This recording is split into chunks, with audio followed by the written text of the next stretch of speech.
graduated from RPI in 2012 with a degree in information technology and web science. I went on to get my MBA from the University of Maryland, and currently I'm working as a senior consultant with Deloitte Consulting. Hi, good evening, everyone. My name is Kerwin Lowe. I graduated from RPI in 2007 with a degree in mechanical engineering, undergraduate, and then I went on to get my master's and PhD from Syracuse University in mechanical aerospace engineering. I am currently a deputy technology manager in the engineering organization at Pratt & Whitney Aircraft Engines. Good evening, everyone. My name is Andrew Ellis. I graduated from RPI in 2015 with a master's in electrical engineering. Previously, I got my bachelor's in electrical engineering from Howard University.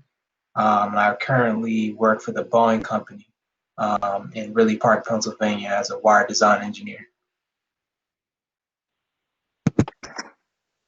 Hi everyone, I'm Michelle Green. I graduated in 2017 with a bachelor's and master's in electrical engineering with a focus on control systems.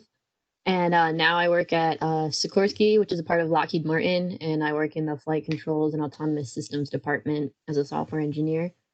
And I've also taken on some stretch assignments during my time at Lockheed Martin. I've also worked a little bit in web development and a little bit in software development for an AI department.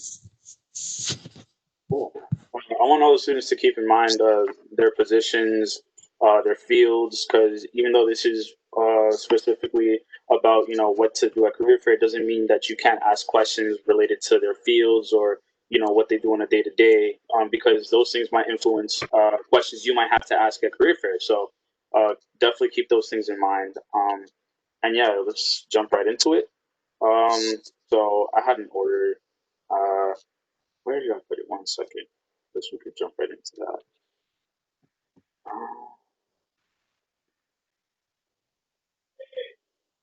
1 second. I think we're starting with Joa. Was this the starter for the good information? I'll go ahead and start then. Yeah. Sorry about my light. It's like flickering, but what's important is hearing what I have to say. So we're all good. So we're each going to share our 5 gems. I'm hoping that we can each share things that are beneficial to you guys, and we don't like repeat the same things over again and over again. I try to put some unique things together and think about like my successful and my not so successful experiences and what I would have liked to know when I was in you guys' position, and going out there for career fair and talking to recruiters and such. And especially being a person who was very uncomfortable with networking, and hadn't been put in too many situations where I had to network. So I'm hoping that these gems that I share with you guys will really be helpful. So the first thing that I wanted to share is to know your story. So to really think about your education, your internships, and what you've done that has brought you up to this point at RPI, even your coursework or projects that you think would make you stand out and really communicate to the recruiters as to why you are someone that needs to be a part of their company or someone that they want to have. So I know that's something for me when I was interviewing after I got my MBA that really was impressed upon me, to really know where you started and where you're at now and why it makes sense for that company or that position to be your next step. Because if your background needs to connect to the position you're going to, you need to be able to build that bridge for the recruiter. So that's what knowing your story is. The next thing I had was do your research, learn about the companies that you want to talk to. One tip that I had is like write down a few bullet points about the company, write about like their mission, their values, what they're focusing on. Don't just go and start talking about yourself. Also, You want to know something about the open opportunities that they have. Your research is really important because a recruiter is going to know if you come up there and you don't know anything about their company, and that does not look good. Okay, so you really want to take the time, do your research, before you walk up to the recruiter, read over your notes and make sure you're going up to talk to them and you're prepared. The third thing I have was have a plan for the career fair, know what companies you want to talk to, even have like a prioritization of like, these are the top 3 that like I'm really gunning for, maybe have like a couple warm up companies that you go to just kind of get your feet wet. So by the time that you go to the companies that you really want to, show off for, you have your little, your story you've gone over a couple times. So when you go up to them, you're just going off the top with it. You're not feeling like awkward. You kind of get those jitters out. Again, this is going from someone who was uncomfortable with networking. So just, practice makes you more comfortable. Practice makes you more confident. So really have a plan how you're going to attack the career fair. We used to have, I don't know, do you guys still do 2 days or you do 1? It's still 2 days. It's still okay. So really knowing like, okay, maybe the first day I want to attack these companies, second days I want to attack these companies, having a plan really makes a difference.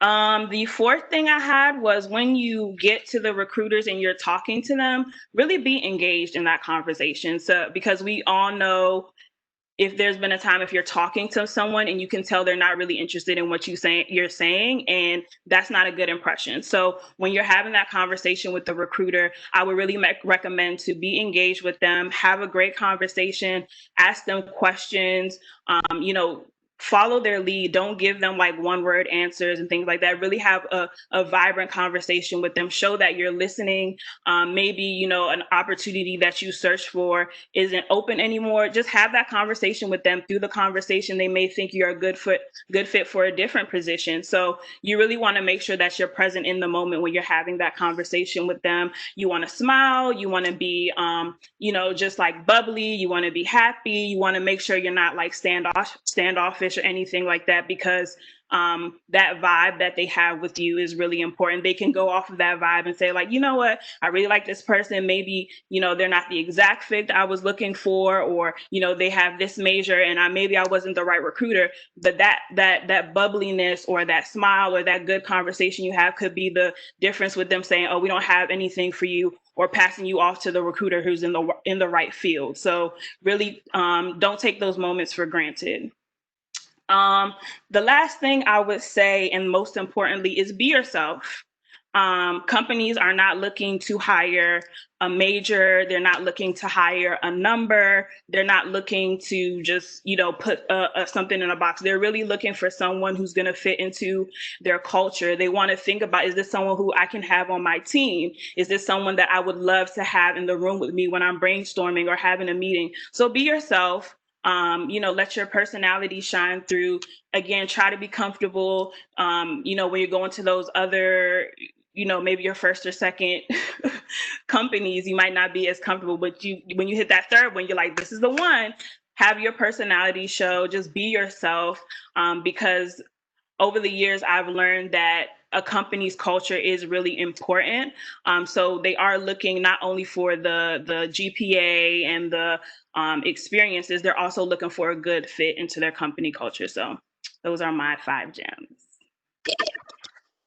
Wow, that was excellent. That's going to be a tough fact to follow. I definitely appreciate the knowing your story and the be yourself tips, because I thought the know your story tip, I think that's one of the ones that took me the furthest when it came to career fair, because that's when I was the most comfortable. When you know what you want to say and you know exactly what you're looking for and who you are, it tends to take the stress off of you, because you don't have to think about what you have to say. You already know who you are and what you want to say.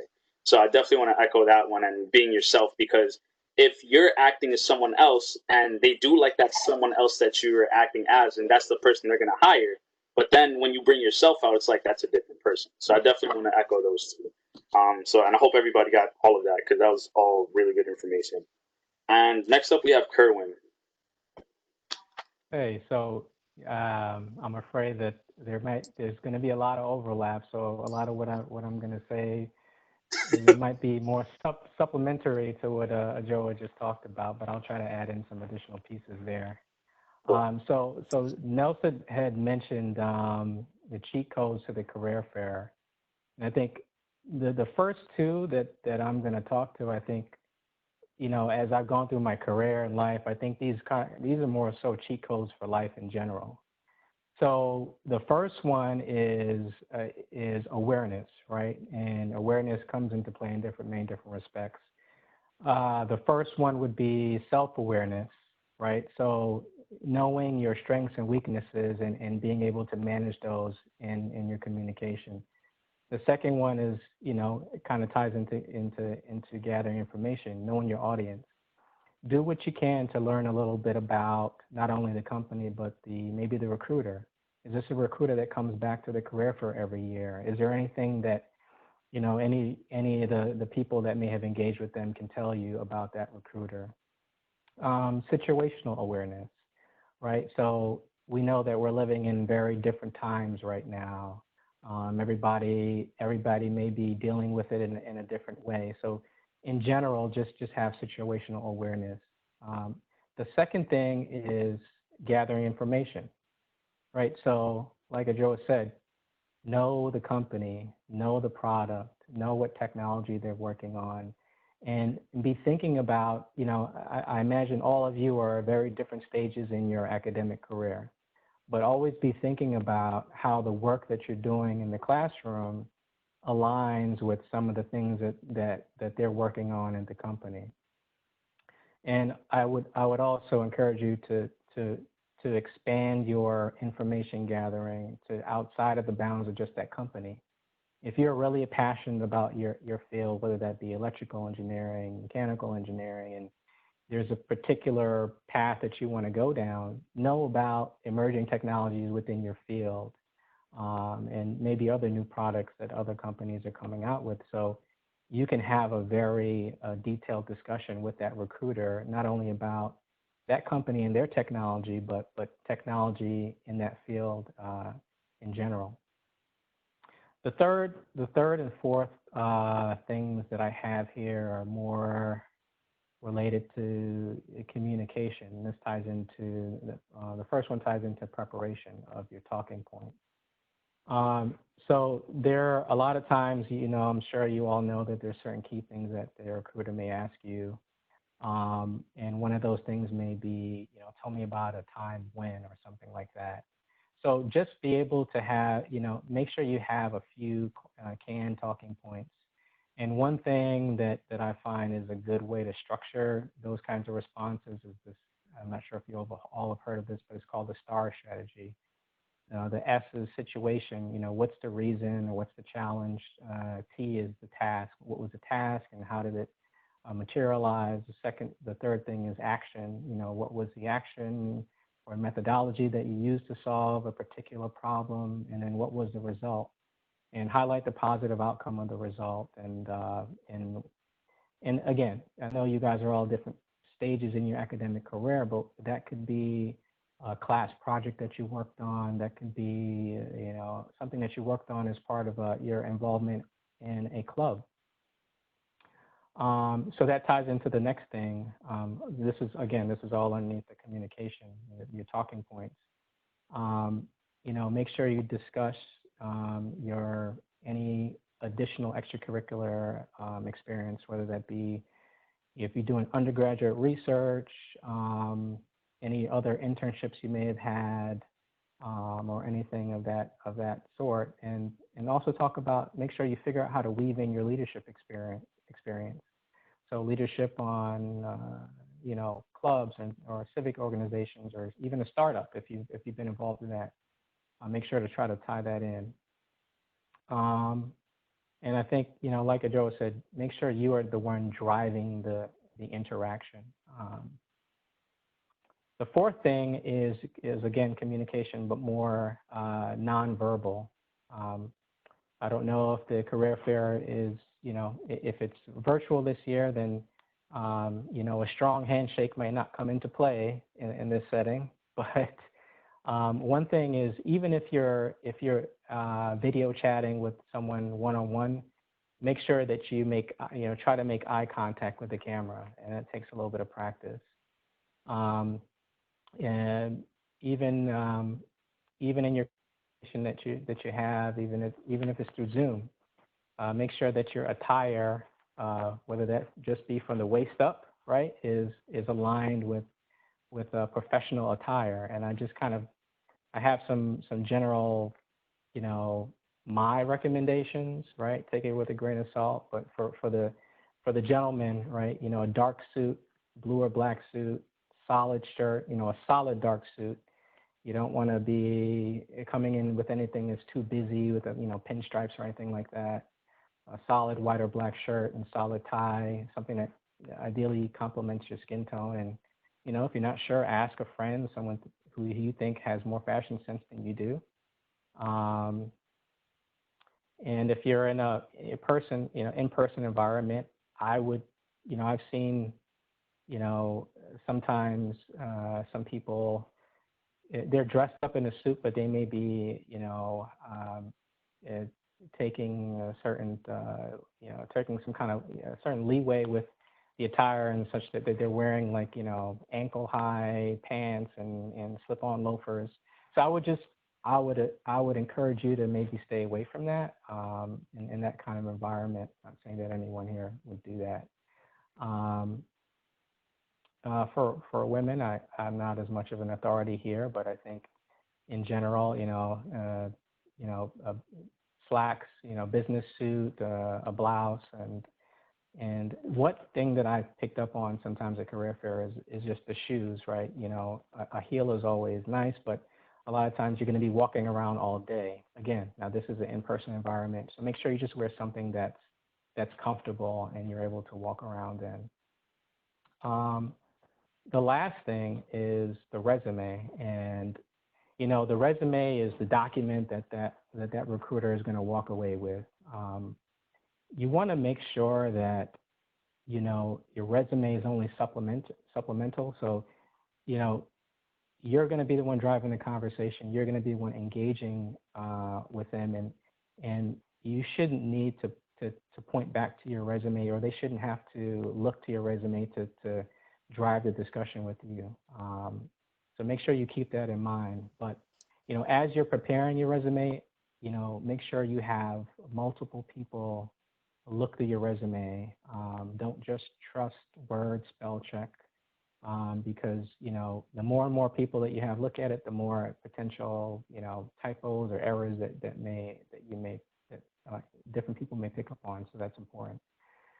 And then the last thing, underneath the resume, and I'll talk about, is the GPA, right? I think we all know that, if you have a 4.0, that's great, and that's a great thing to have, but not everyone has a 4.0. So I would encourage you all to not be afraid if your GPA isn't as strong, not be afraid of that apparent shortfall, at least in the near term, right? Make sure that you take initiative to address, why it is that your GPA is what it is, and address it with confidence and explain the circumstances briefly to clear up any questions that the person may have. So those are my 5 extended tips. Awesome. I wanted to echo a few things there. One of the points that you made about awareness, and just knowing who you're speaking to, I think that's really huge because of the fact that a lot of times the people that come to Career Fair are the same people. A lot of the times, I just remember that there was one person I saw every year, every time I went, multiple times in a year. He knew my name by like sophomore year, and at that point, it was just like I just kind of walked up to him. It was almost like a joke. I'd be like, "Yo, you got any jobs?" And he'd be like, "I don't know. We'll see." But it was like it almost became cordial because we had been speaking that much, and that's also just to say that whoever might be a freshman right now, don't think that your only intention is to get a job or an internship, because the biggest thing is actually just to make that impression, because you might be the first person on that person's list next year. You might just not have the skills yet because you haven't really gotten to any courses, but that person might already understand you for your character and they just waiting for you to get the skills. So that's definitely huge. And then to the point on the resume is one of the first things that they see besides your face and who you are. So if that's lacking in content or in formatting or just organization, you're really going to put yourself at a huge disadvantage. So get a bunch of people to see it, people that are qualified, that understand what a good resume looks like. It's definitely super important. So definitely thank you for those tips, Kerwin. And next we have Michelle. Thanks, Nelson. So I saw that the career fair is going to be hosted virtually on Brazen. I went to a career fair on that platform earlier this year that was hosted by SHPE. At the time, I didn't really know what was up, and I kind of didn't do a good job at all. So I'm learning from that experience and sharing that with you guys. And so my first gem, so since Brazen is chat-based, like text chat-based, prepare your messages that you want to share with the recruiter ahead of time. I mean, you can't have an answer for every question that they're going to ask you, but at least have your intro and some other pieces of your story prepared ahead of time, because you only have a limited amount of time in that chat window. So if the recruiter just sees oh, Michelle Green is typing for half the time, then it's kind of a little awkward. So make sure you really do your research in advance in order to make those pre-made messages, because since you're doing the career fair virtually, if you just say, oh, hey, what's your company all about? They could just say oh, here's a link. And that's the end of the conversation. So you really have to do more thorough research for a virtual career fair, because it's harder to get a conversation going. It's not like you can have that face-to-face, and visual cues that you would in an in-person career fair. And so that brings me to gem number 2. So when you're doing that research to get some of your statements ready, really focus on your strengths. When you look at a job posting, it can be easy to get intimidated by that laundry list of requirements. So a lot of the times it's more of a wish list for the recruiter. They're not expecting every candidate to have every single bullet point on that list. So really focus on your strengths and how your strengths and your transferable skills relate to that job posting. And my third gem, when you're doing your research, really reflect on your why. So people earlier were talking about really forming your story. And so every single company you talk to at this career fair will probably have plenty of technical challenges. So it's also important to look at the culture and their mission and how that really aligns with who you are. So why you want to be an engineer, what impact do you want to have? That'll really help to see which career or which companies out of that big list you really want to focus on more, and how as a whole you would be a fit for those companies. And gem number 4, so the tricky thing about the virtual platform is that you don't know where in line you are. You can see how many people are in line.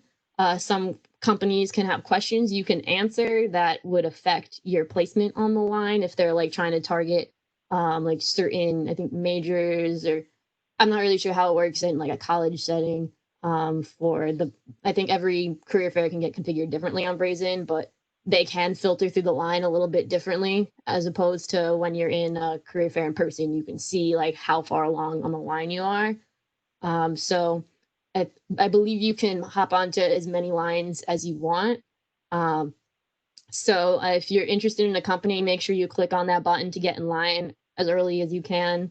I don't know all the criteria for how far ahead in the queue you are, but I'd imagine the earlier you try to get online, the better. And again, since you don't know where you are online, make sure you don't wander too far from your computer, because it would be really awkward if you're at the front of the line and the recruiter's trying to talk to you and it turns out you're in the bathroom or something. So just make sure you get all that out of the way ahead of time. Keep a snack near you. Just make sure you don't wander too far from your computer, because you don't want to miss out on a chance to talk to a recruiter if you're just away from your screen. And for my last gem, number 5, so since you don't know where you are in that line, you don't know if you're going to be able to reach the front of the line for all the booths that you want to talk to. But you can see if the company provides the names of their recruiters. So I definitely recommend writing down like names of people at the booths that you're interested in if they provide them. Because if you don't get to the front of their line at their booth, then you could try to look for them on LinkedIn to reach out and say like, hey, I was at this career fair, but I didn't get a chance to get to the front of your line, but I'd love to connect. So it's definitely a little trickier to make those personal connections on a virtual platform. But those are my gems. I hope everybody definitely paid attention to those because this is directly applicable. So what you guys are going to be going through. I actually was even aware of how it was going to go. I did see the Brazen link, but I wasn't sure, how that platform works. So that's definitely extremely useful information because now you guys can not only have the content and yourselves prepared to how you're going to present yourselves, but you're going to know how to orient yourselves when you get to the career field. So that's really awesome. Thank you a lot. Thanks for that, Michelle. And finally, we have Andrew. Okay, great. So I get the opportunity to go last after everybody, they say about great minds. So, so my first gem, definitely, just echoing what everybody's already said in terms of research. It's really important to understand not only what you want, but majority of the companies that you're interested in, what they're actually looking for. And most times you can really find this just by simply going to their website. Just that little bit of information is everything in a conversation. I know there's been many times when students will come up to me and this is actually before I worked for Boeing, but in virtual formats and practice formats, they would ask me, so what does your company do? Which is, something that no one should ever do, but it happens. So definitely do your research. So that's my first gem. My second one, and I'm a big proponent of this, around career fair time, I was always big on scheduling everything. And when I say everything, I mean everything. So up to probably a week and a half before the actual career fair to about 2 weeks after the career fair. So there's a lot of components that are going into the 2-day event. So you have your classes, you have your extracurriculars, but there's a lot of things that you need to do to actually get ready for this career fair. Resume preparation. So for resumes, in terms of preparing those, and especially in this new virtual environment, and how there will probably be a lot of electronic filters on a lot of the information. I'm not exactly sure how the Brazen platform works, but it's very important to, especially the companies that you're most interested in, to cater your resume specifically to that company. I know I had probably about 5 different versions of my resume that highlighted different aspects of my experience and how it personally related to not only the company, but the areas of that company I was specifically interested in.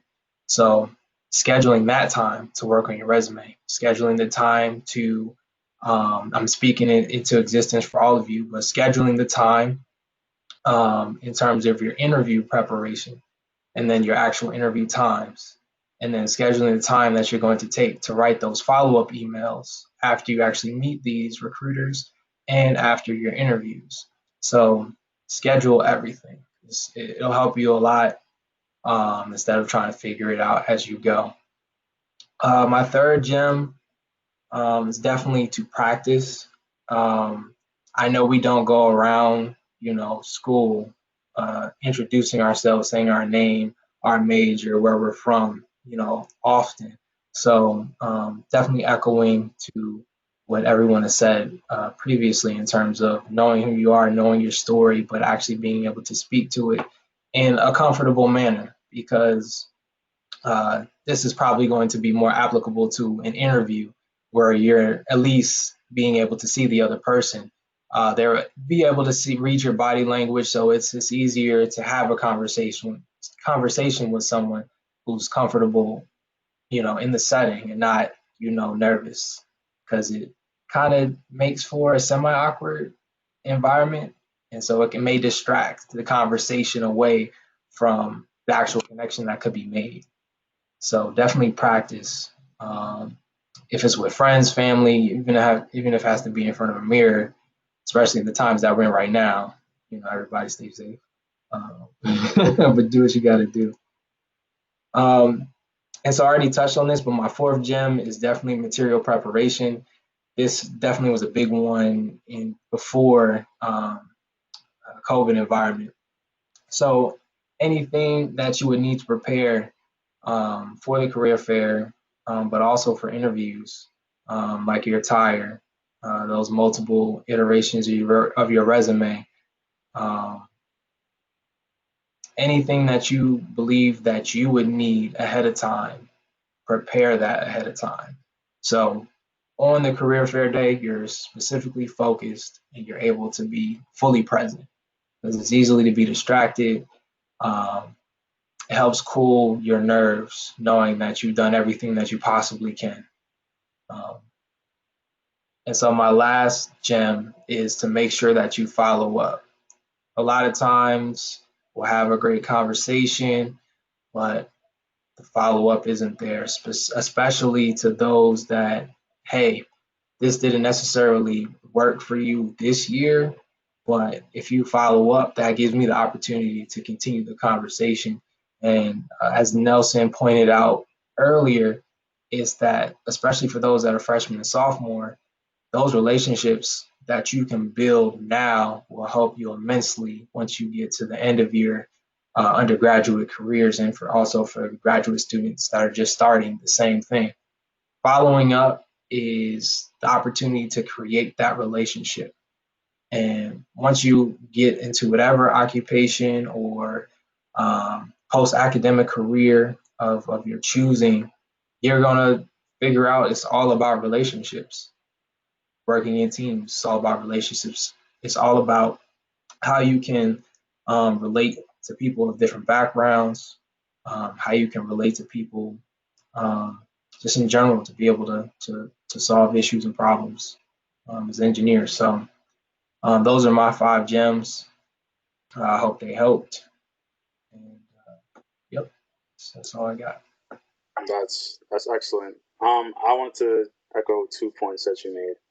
Knowing what the company does, I think one thing that happens a lot is that many people tend to go to career fair and tell recruiters what they're looking for.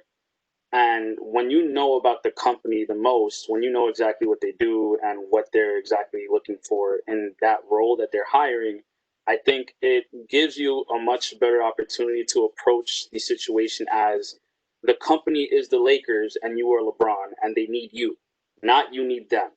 So you're able to go to them and show how you can provide value to their company because you want to let them know that they need you, not that you need them, right? So you know everything that they need. You might even know a flaw in their supply chain that you're just like, this is actually what I specialize in. And they're like, oh man, this guy really is LeBron. We need to pick this guy up. But he's just a freshman. But look at what he can do, right? It's really what sets you apart. But when you simply let them know what you're looking for, it doesn't really say much about what you can do. So I think that's a really big mindset shift that might really set you apart from other people. So definitely knowing what the company does will give you that ability to do a lot more with your approach. And then when it comes to scheduling, I wanted to take that a step further. And I don't know how much you'll be able to do this with the virtual career fair. But one thing that I thought also helped was, aside from scheduling out your day on the day of career fair, is also scheduling out or prioritizing what companies are important to you, which ones are not as important to you, which ones are present themselves as the best opportunities, because you can't necessarily prepare 1000% for all the companies. If you can, you have that time, great. But Google might definitely be way more important to you than a company that might not have as interesting work. You might end up putting a lot more effort for that and putting that on the top of your list. But just understanding what companies are important, who's going to be there, what their queue is like. When you know what companies are there, and who's in line, as long as you pretty much schedule that out, you'll be able to reorient yourself on that day, as opposed to just showing up and just jumping around without preparing. Because even though it might not seem like a big deal, those are things that save you time, that allow you to have a better approach and pretty much prepare a lot better than just showing up, right? So if you take that in tandem with all the tips that you got today, and you don't get a super awesome impression, or a new connection, an internship, a full-time job 3 years ahead for some reason or another, then there might be something that you have to work on. But everything that was said here, I think, is extremely essential to being more than the best at Career Fair. And now Tyler's gonna answer any questions that he's gonna pretty much ask the questions. If anybody has any questions, to put in the chat, since we don't want to have everybody talking over each other. Then it'll get a little crazy. So if you do have any questions for anyone here, please put it in the chat, and we'll go ahead and answer those. So there were 2 questions, but those actually got answered in the chat. So there's nothing for me to go through right now. But if anybody does have any questions, feel free to definitely unmute your now, or just put that in there, because everybody here is here to help you.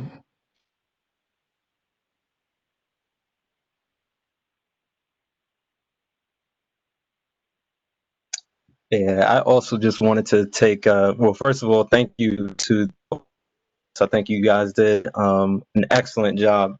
I also just wanted to take this opportunity to congratulate Dr. Kerwin Lowe. I know you were recognized as, I believe, the Pioneer Engineer of the Year for National Society of Black Engineers.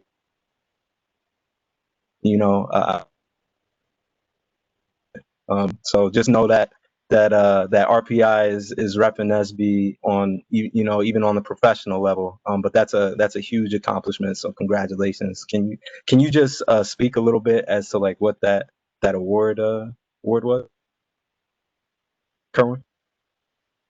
Yeah. So yeah, sure. No, Brian, thanks so much. So the award is it's called a Pioneer of the Year, and it's for engineers who are relatively earlier, kind of in the earlier stages of their career. I think within, I believe it's 5 to 10 years, and people who have not only demonstrated,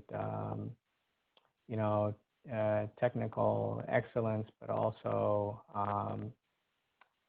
leadership and engagement with their community through service and promoting STEM. So it was truly an honor, and it's just one of those things where it's my company. There's a certain group, an affinity group in my company that nominated me for that award, and I submitted my application and I was selected. So we talk about a number of people talked about corporate and corporate culture.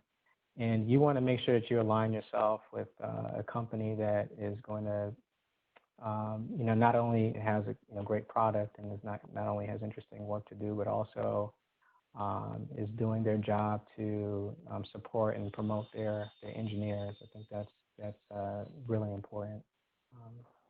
So yeah, Brian, thank you, I appreciate it.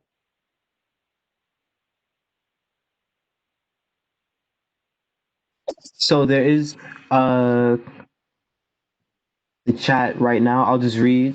So Italia said, if I'm an aeronautical engineering major, can I apply for mechanical engineering internship because I'm taking the same classes? Yeah. Absolutely. Yeah, definitely. More of the story. By all means, anything that you feel that you can get with your current skills, even if it's just out of your range, why not try? Why say no, or why deny yourself those opportunities? Eva has a question for the panel. How did you guys all go about knowing your story and understanding what you bring to the table? Anyone can feel free to answer.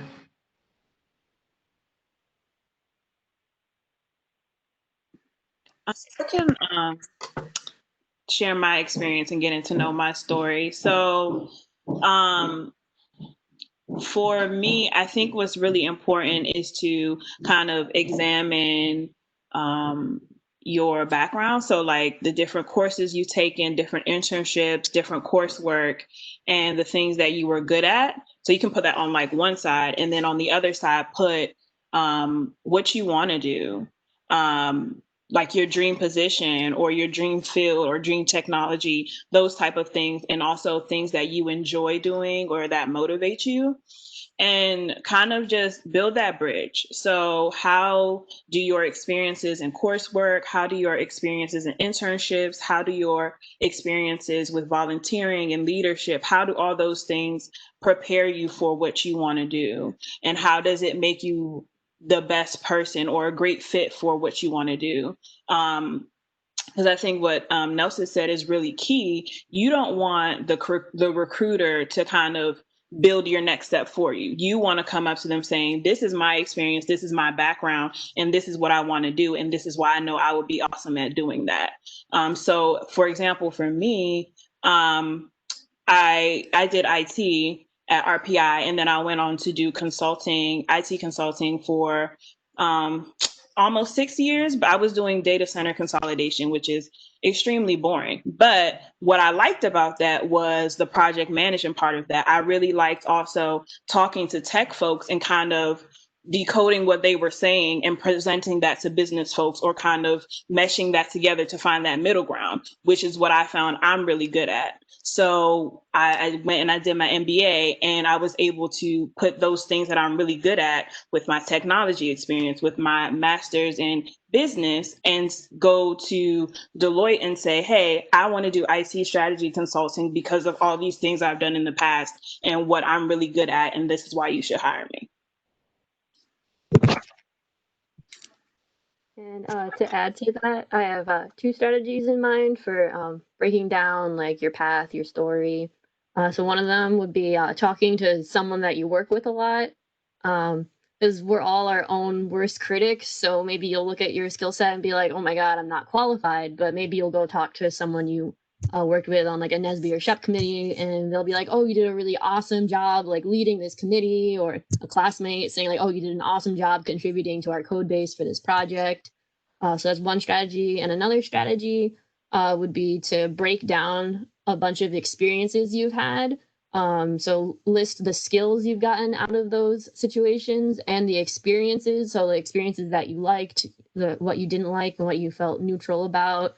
So say you were in LITech, and you break down like the technical skills you got out of that class. And then from the experience standpoint, you could say like, oh, well, I really liked leading my team and coordinating everyone, but I really didn't like the really fast schedule, and just like really take a look at each experience you've had and see if there's a trend. So that was one strategy I got from one of my managers recently, and I found that to be pretty helpful.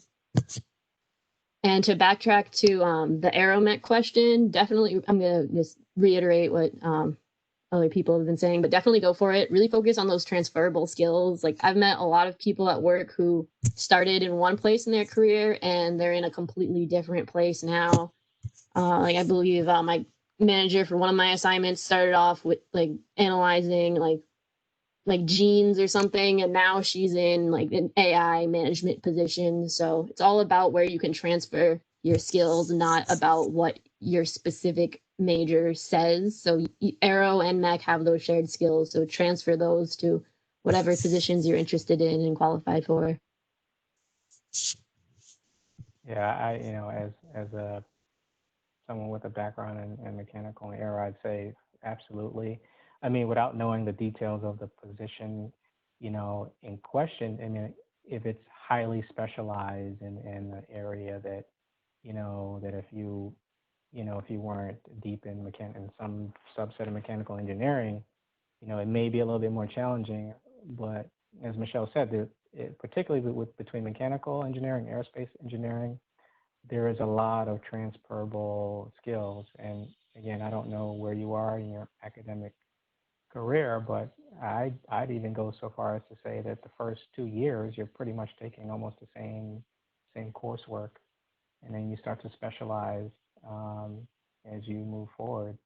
But absolutely, I think that you'd be a great candidate for a mechanical engineering position.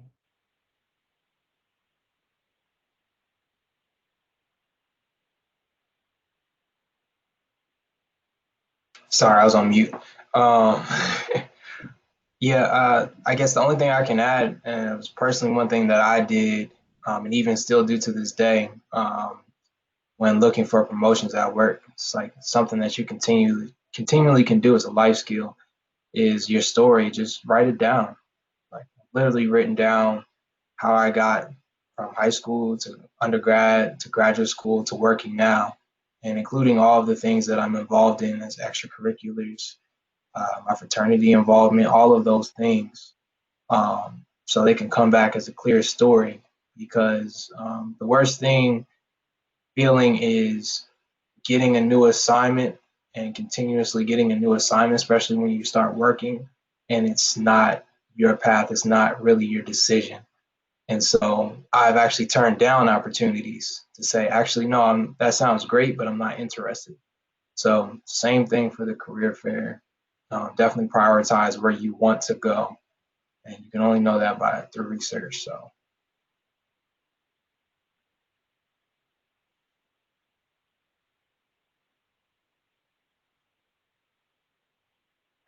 I could add one thing too. I think some people have mentioned this, but don't downplay some of the other things that you have on your resume, like the things that you're passionate about, what you may be doing in the community, any hobbies or things of that nature.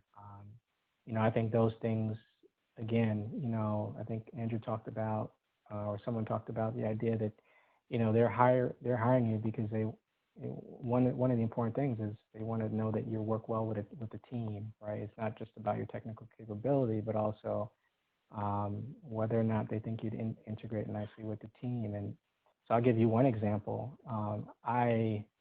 Brian knows this.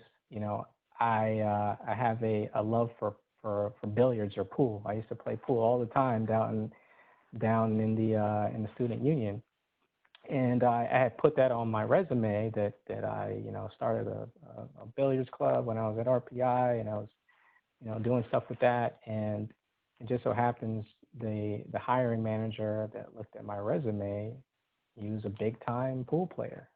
And he went to Vegas and played pool and things of that nature. So it was a connection point and something that further helped to kind of open up the lines for further communication and discussion. So, don't discount some of those things as well.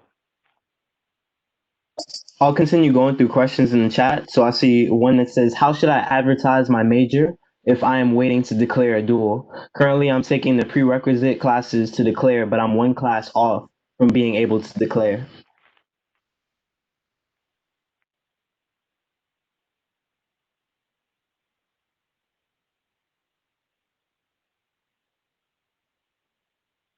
Can you repeat that? Sorry. Oh, sorry about that. So, how should I advertise my major if I am waiting to declare a dual? Currently, I'm taking the prerequisite classes to declare, but I'm one class off from being able to declare.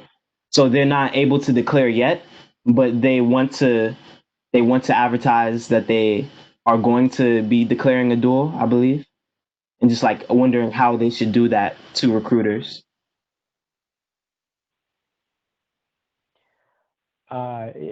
My recommendation would be whatever you're putting on your resume and your document should be true up to that date. So if you haven't declared yet, I probably wouldn't put that on your resume, but in your discussion with the recruiter, find some way to bring that up and talk about it. Would be my recommendation.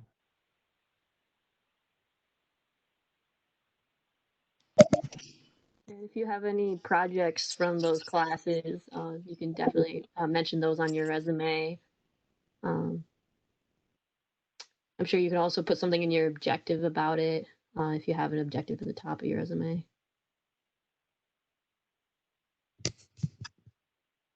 Could I add something to that? I've never, not one of the panelists. I am a 2014 alumni, and I graduated with a bachelor's in aerospace, and I work for Lockheed Martin as a wind tunnel test engineer.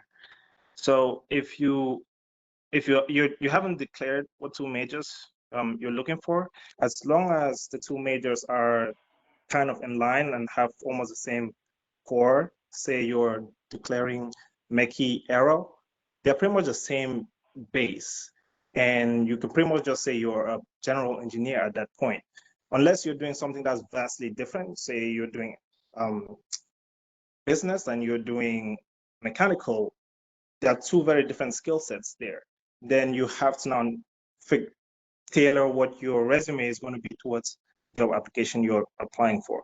But otherwise, if it's the same general core, you can put the resume, the majors on there, and you're going to share, you're going to communicate with them that the skill sets you are developing is for that general base for engineering.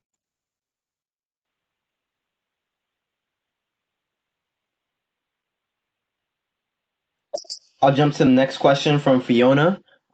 She says to follow up, if a company isn't interested in your major/year, any tips on how to handle that and pursue a job offer?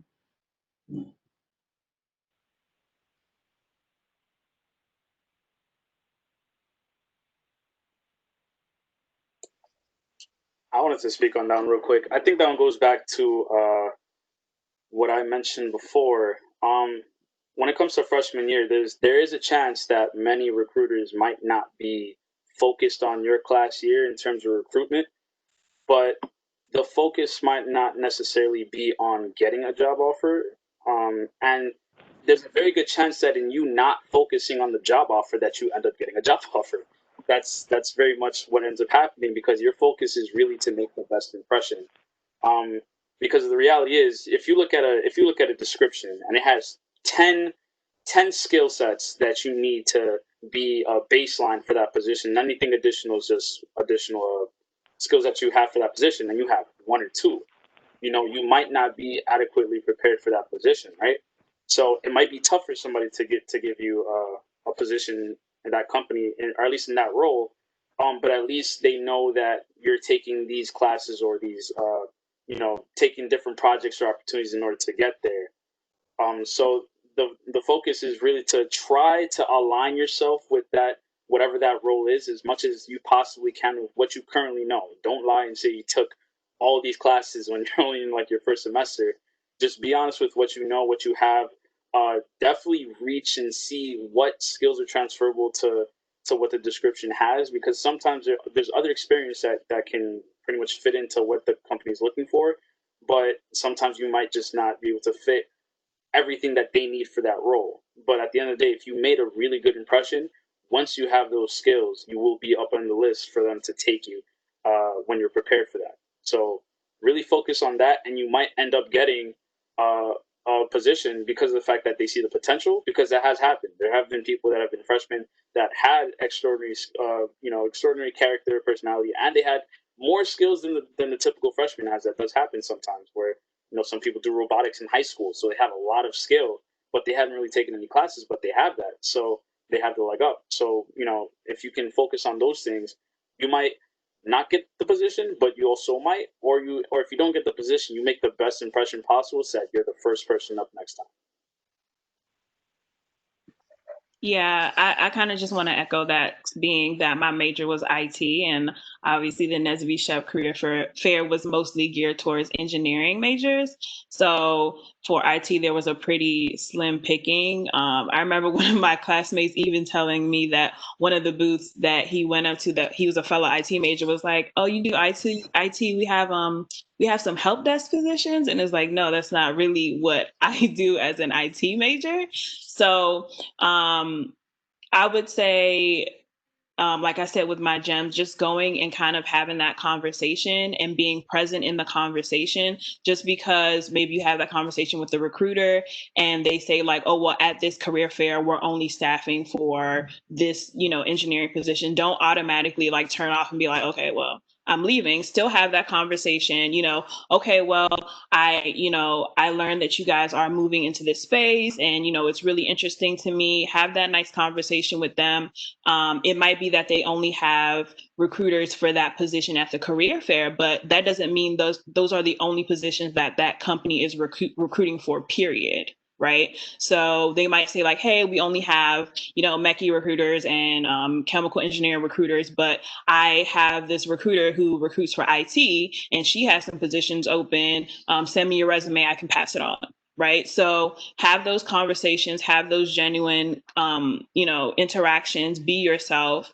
And like Nelson said, also, if maybe they're not looking for your year, but it is a company you want to work for, talk to them about, okay, what do I need to do in this next year to make sure when I come back here next year, I'm going to be prepared and I'm going to be the person that you want to staff, right? What courses do I need to take, or like what type of experience do I need to get up? So having that conversation with the recruiter should not just be about getting that job. It should also use that to your advantage, use that to be the window you can look into that company that you're really curious about. You really want to get a foot in the door. So the opportunity to talk one-on-one with the recruiter is one that we shouldn't take for granted. And after I left RPI and I talked to like a lot of my peers who went to different schools and saw that a lot of them did not get this preparation of talking to recruiters one-on-one and having these awesome opportunities. We really need to make sure we don't take these opportunities for granted. Talking to a recruiter for a company is a great opportunity. So if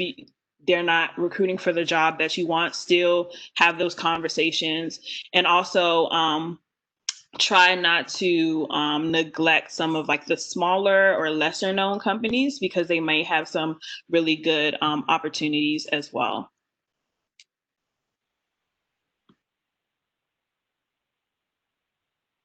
Oh yeah, I just have one quick thing to add to that.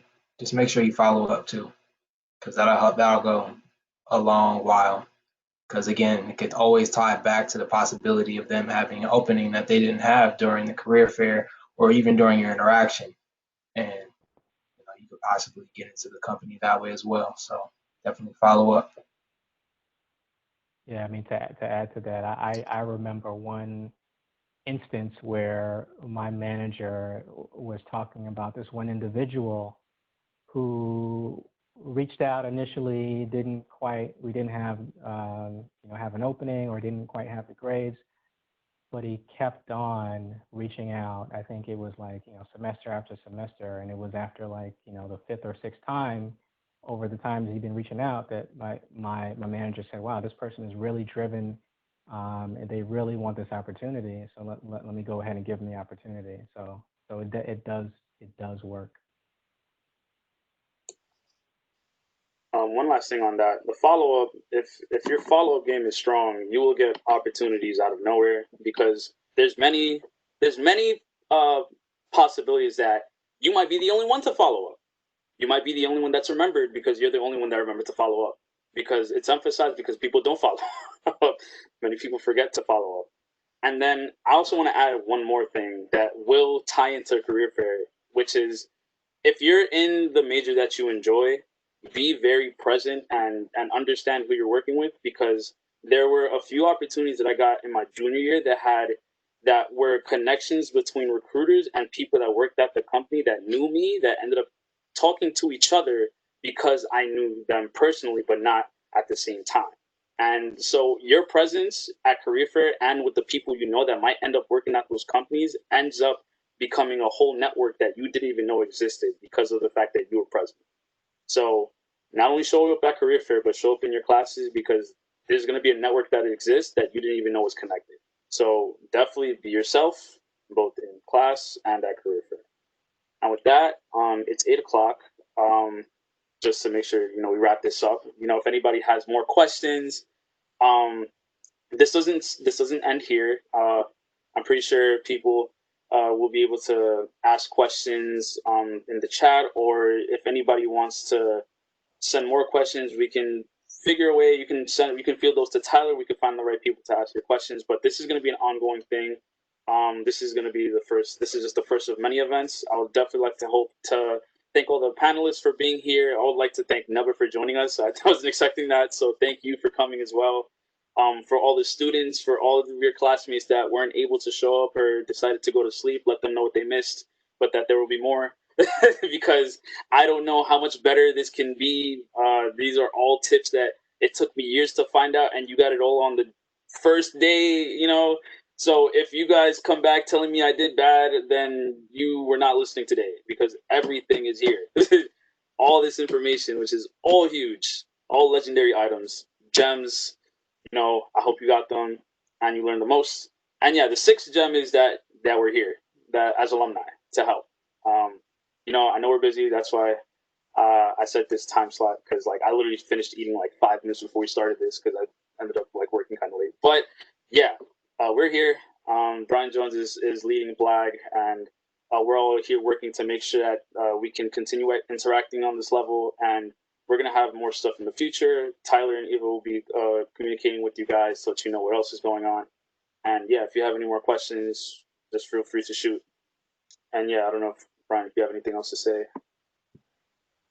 No, I think Nelson, thank you again, because I know you kind of spearheaded this. I think this was a great program, and I definitely look forward to doing more of these. Even as somebody who's graduated, and I've been in the in industry for almost 10 years now.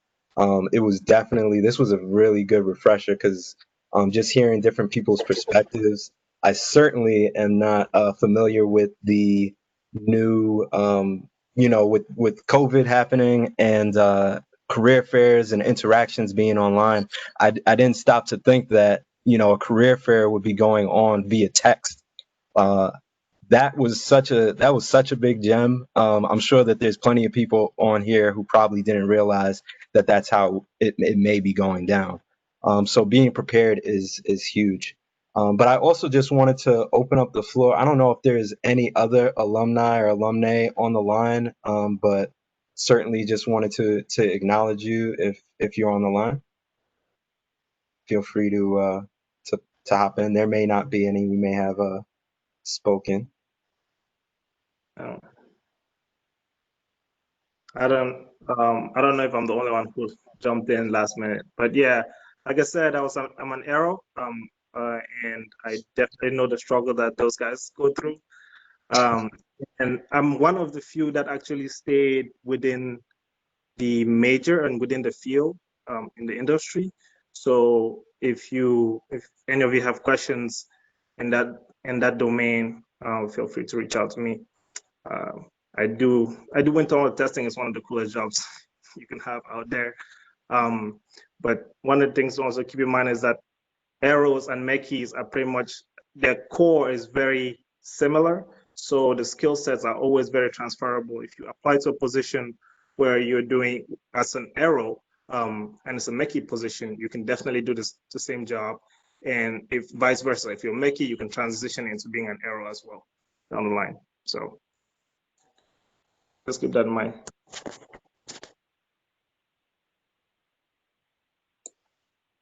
Cool. Well, once again, panelists, thank you very much. And Michelle, thank you very much for those virtual career fair tips, because I honestly forgot. I honestly thought you guys are just going to walk into to Mueller on Thursday or Friday.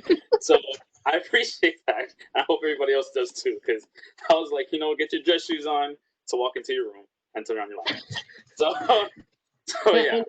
This virtual career fair thing is probably new to recruiters too, so everyone is in this weird state of confusion. So yeah, just know that the recruiters are probably struggling just as much as you guys are. Cool. Yeah. Nelson, I just got one other ask of the alumni that are on the line, just so that people know a little bit more, I guess, the personable side of you guys as it relates to RPI. Would you mind just kind of sharing what maybe organizations you were a part of while you were at RPI, or I guess how your time was there? Oh, sure, cool. I'm a brother of Alpha Phi Alpha Fraternity Incorporated. I was a part of NSBE, SHPE, BSA. I think that's it. Yeah, those. Oh, I got one other item for you guys to add on to. Can you just you may have already mentioned it, but just again, where you guys are from, because I think that's another thing that people associate with where you're from and where you live at now. Yeah, I'm Dominican and I live in New York City, so I currently work here as well. So I'm down the block. Yeah.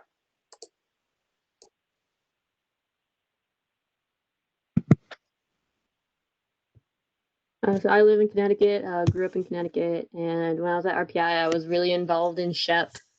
My freshman year, I was also involved in Afro-Cuban Jazz Orchestra and SWE, but then sophomore year got way busier, so I had to really cut down on stuff, so I just stuck with SHPE.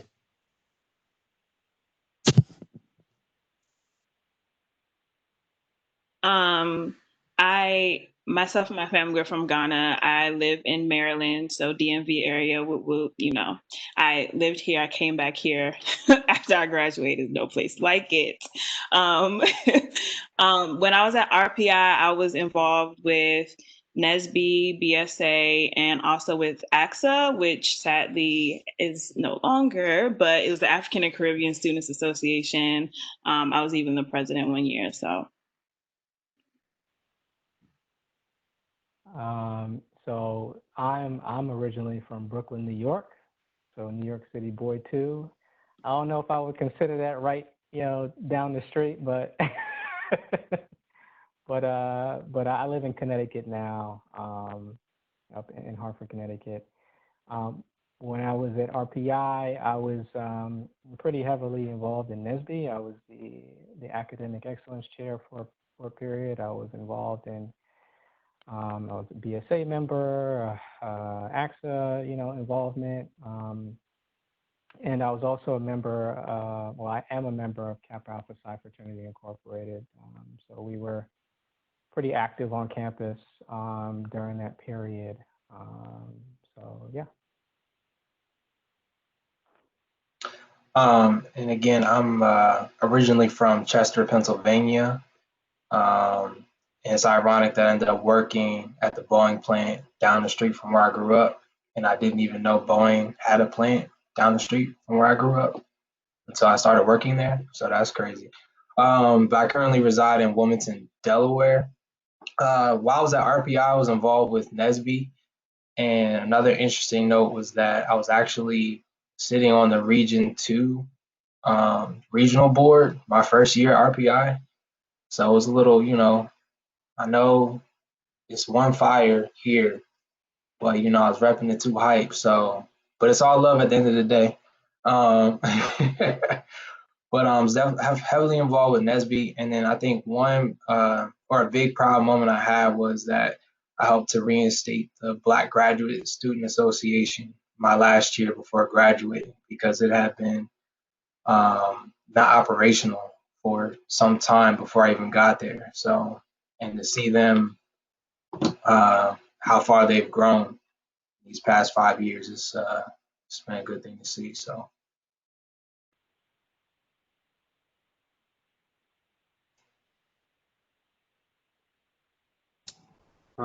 So this is Naba again. I am from Cameroon originally, but I went to high school in Poughkeepsie, New York, then went to RPI, and after that, worked for Sikorsky in Stratford, Connecticut, before I left last year for Texas, a different branch of Lockheed Martin. So I'm currently in Texas.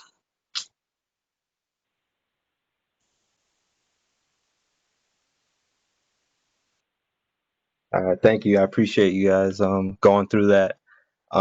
Just again, myself, I currently live in the Albany area, so not far from RPI's campus at all. Originally from, I say I was born in the Bronx, raised in Rockland County. So I was involved in, you name it, all the different clubs, NSBE, SHPE, BSA, Alianza Latina, AXA, NSA, was Nigerian Student Association at the time. I am a brother at Alpha Fraternity Incorporated, and a bunch of, I'll also say ASCE, American Society of Civil Engineers. Maybe that's one thing that I will also kind of offer is, don't overlook the professional organizations that are specific to your industry, because there may be some opportunities there for you to really develop your network. So I'm pretty sure, I know ASCE is one for the civil engineers, but I'm sure most majors do have one on campus. And if you don't, definitely look online, because pretty much every industry has some kind of professional organization. And good luck, everybody, on the career fair, for sure. Confidence, just be proud of who you are. Never downplay yourself. All of you got into RPI, so that alone is huge. So don't think that you guys aren't worthy of a position or opportunity. Yeah, that being said, I guess that closes out 5 gems. Hope you guys put those gems in your pocket and run away with them. That's all I got today. Have a good night, everyone. All right, thank you, everybody. Thanks. Have a good night. Thank you guys for coming. Night. Good luck, guys.